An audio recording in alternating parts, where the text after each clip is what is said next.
Nuestro invitado es el doctor Julio Rodríguez Delgado, constitucionalista, penalista, está esta mañana con nosotros. Doctor, bienvenido. Gracias, mucho tiempo por la invitación. Qué gusto. Bueno, doctor, el día de hoy, hasta las 4:30, entiendo, vence el plazo para que la defensa de Nadine Heredia y Ollanta Humala formalicen el pedido de apelación y revertir esta prisión preventiva que usted ha dicho el fin de semana en diversos medios. ¿Habría sido algo desproporcionada? Sí, yo sí creo que la prisión preventiva ordenada es desproporcionada porque no se toma en consideración lo que técnicamente debió resolverse. O sea, la discusión se amplió respecto a elementos que, en mi opinión, eran propios ya de una discusión de fondo, de una sentencia, no de una medida cautelar.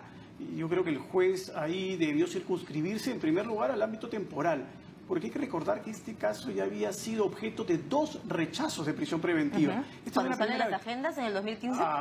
No, este año hubo un rechazo en marzo de este año y un rechazo el año pasado. O sea, 2 veces ya ha pedido el fiscal prisión preventiva y fue rechazada.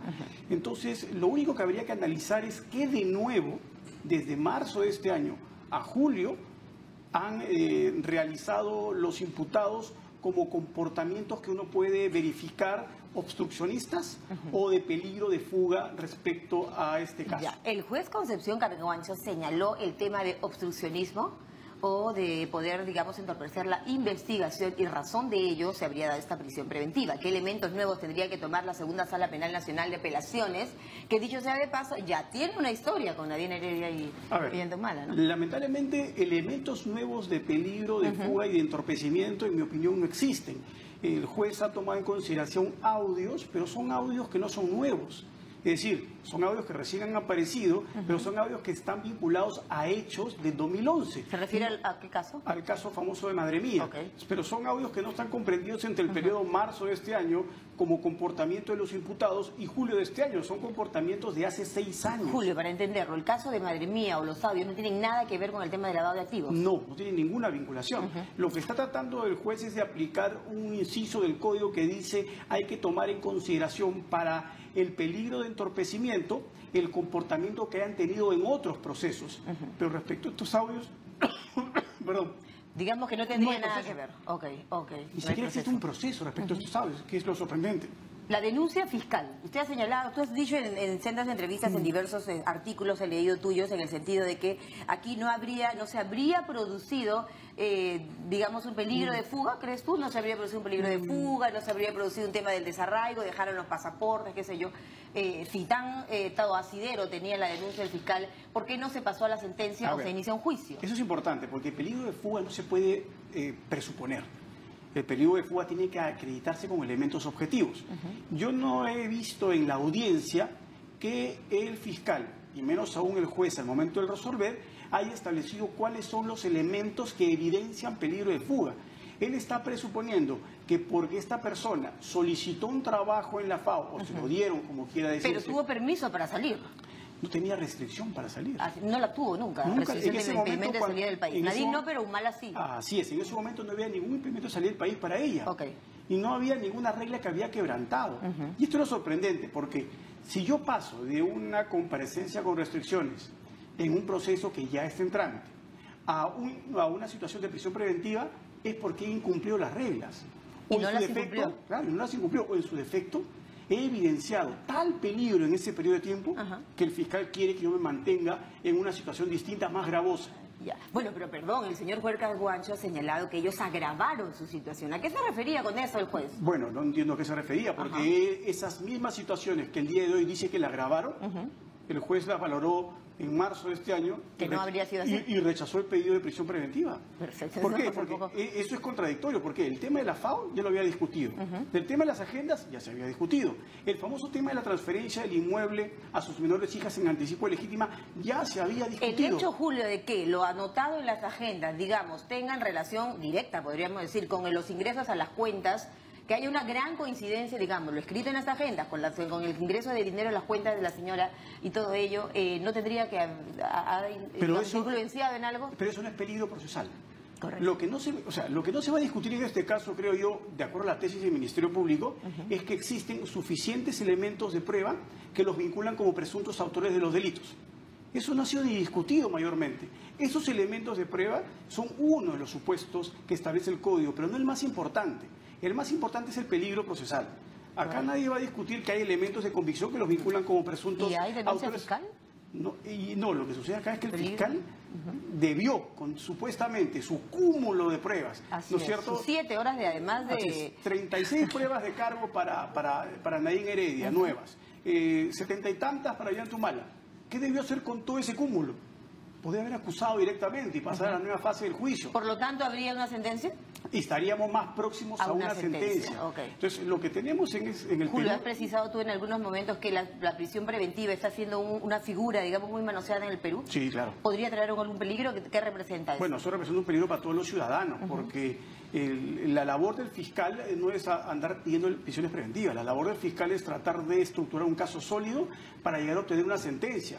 Lo que está sucediendo lamentablemente en muchos casos en el Perú es que las personas acaban purgando una suerte de prisión adelantada, que es la prisión preventiva, y finalmente los casos se caen y se acaban archivando. Mire, ¿qué pasó con Félix Moreno, por ejemplo? Bueno, con Félix Moreno sucedió lo mismo, ¿no? Una solicitud de prisión preventiva muy débil, basada solamente en la declaración de un aspirante a colaborador eficaz que no fue corroborado, y al momento que la sala lo evalúa se da cuenta que no había los elementos suficientes. Ya. Es decir, mañana más tarde, la sala que va a evaluar el tema... Podría pasar esto en el caso de Nadine Heredia y Ollantumala, en el sentido de que esta segunda Sala Penal Nacional de Apelaciones, ¿qué tiempo tiene? Hablemos un poco de los plazos, Julio, para determinar si procede o no ese recurso de apelación.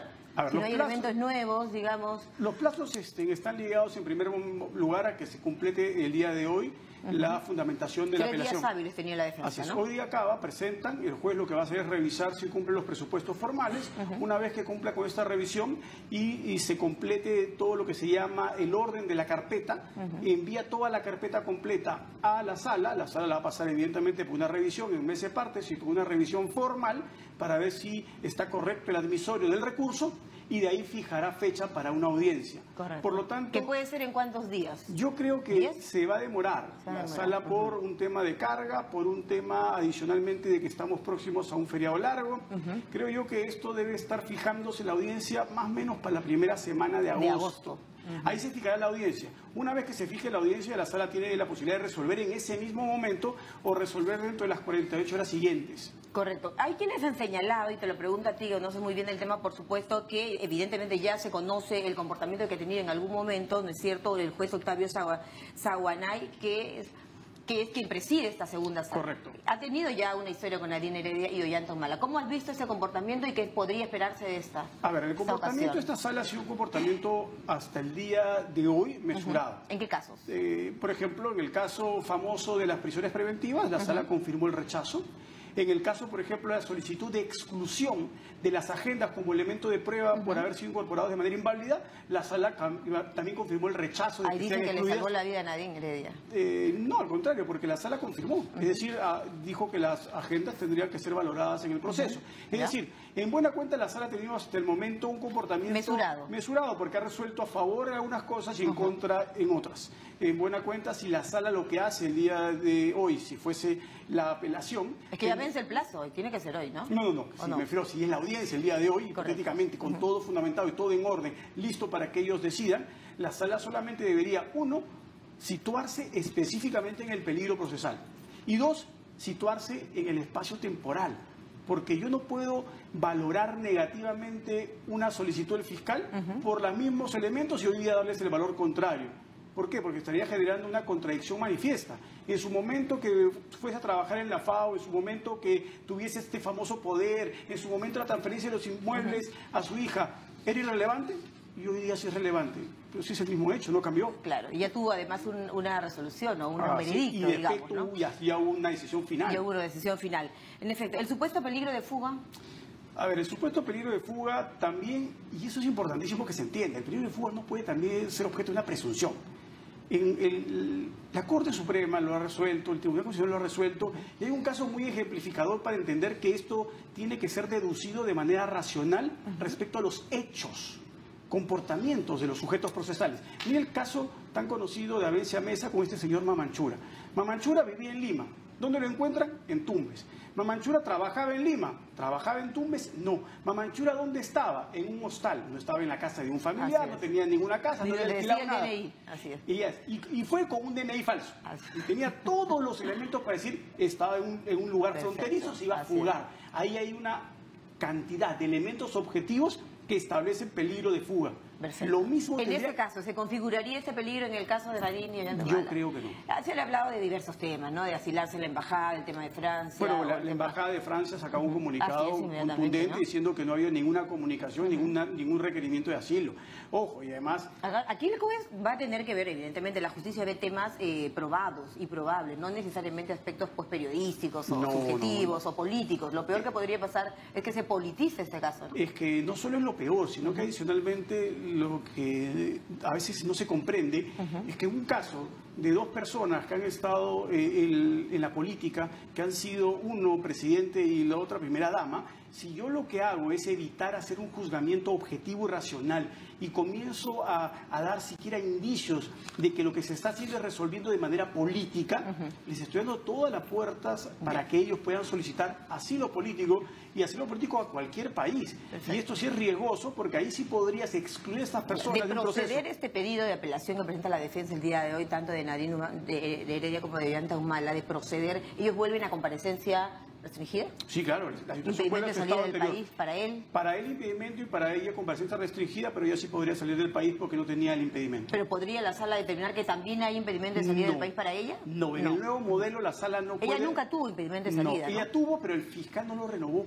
Correcto. 4 meses, me parece. Así es, y el fiscal nunca renovó ese pedido de impedimento de salida del país. Y por lo tanto, cuando ella salió del país no incumplió ninguna regla. Aún cuando el tema de la prisión preventiva, Julio, es acumulativo, es decir, los meses que ya están en prisión y si luego la sentencia es desfavorable para ellos, esos meses cuentan en la sentencia. ¿A cuántos años podrían ser sentenciados? A ver, los delitos que tiene son delitos graves. El delito de lavado de activos para ella, porque no es funcionario público, tiene hasta 20 años, para él podría ser... hasta 20 años también, porque en el momento de los hechos no era funcionario público tampoco.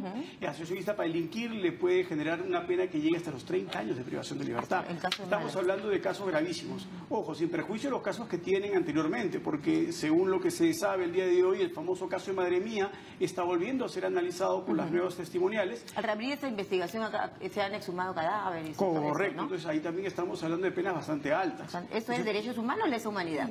No, porque al momento de los hechos no estaba los supuestos de lesa humanidad. ¿Se configuraría en un delito de...? Es un delito de homicidio agravado y por lo tanto las penas son también altísimas. Estamos hablando de penas que, así es, que pueden llegar a 35 años sin ningún problema. Pero ojo que este no es el caso.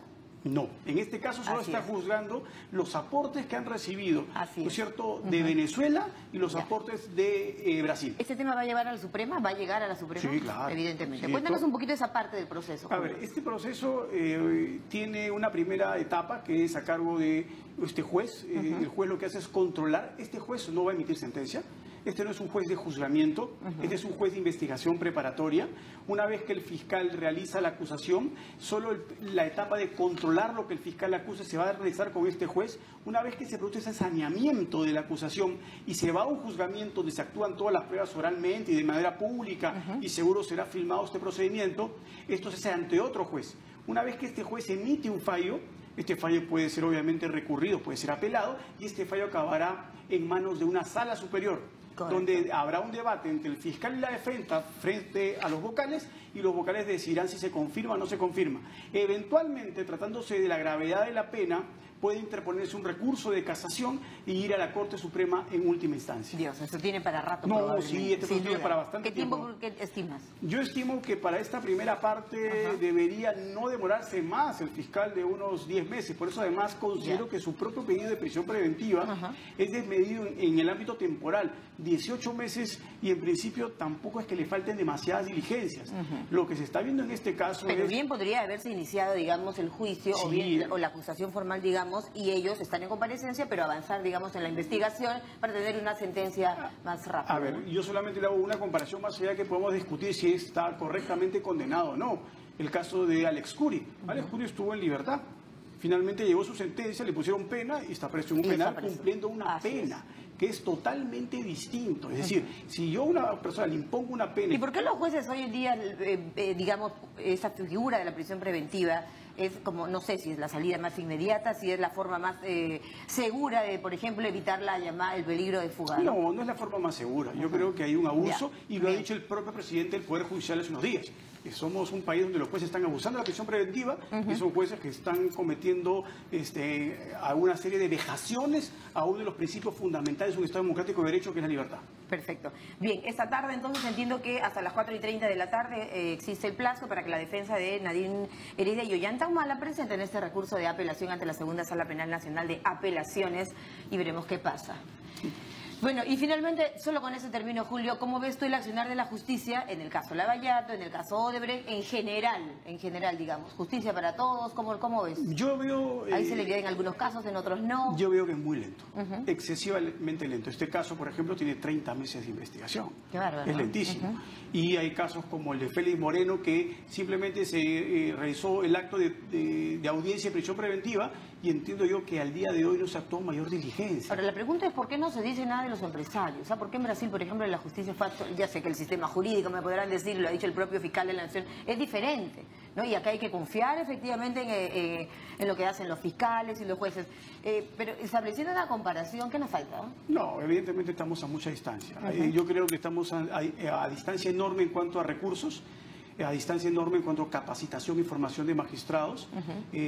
Yo tuve la suerte de cuando estudié en España, yo tuve compañeros que venían de Brasil a estudiar y eran funcionarios públicos, pagados 100% por ejemplo, el en el Estado. caso de la audiencia, no preguntar por otros casos, aun cuando dicen no era parte del protocolo, del cuestionario, me parece, en el caso de otros personajes como Keiko, como Alan, digamos, eso como lo ves tú, ¿no? Bueno, es que eso depende del manejo que tenga el fiscal. Ahora en el nuevo sistema, acuérdense que esta decisión es del fiscal. El fiscal tiene que tener una muñeca más parecido al sistema norteamericano. El fiscal tiene que ser muchísimo más estratega. Celeridad, ¿no? No, evidentemente más rápido.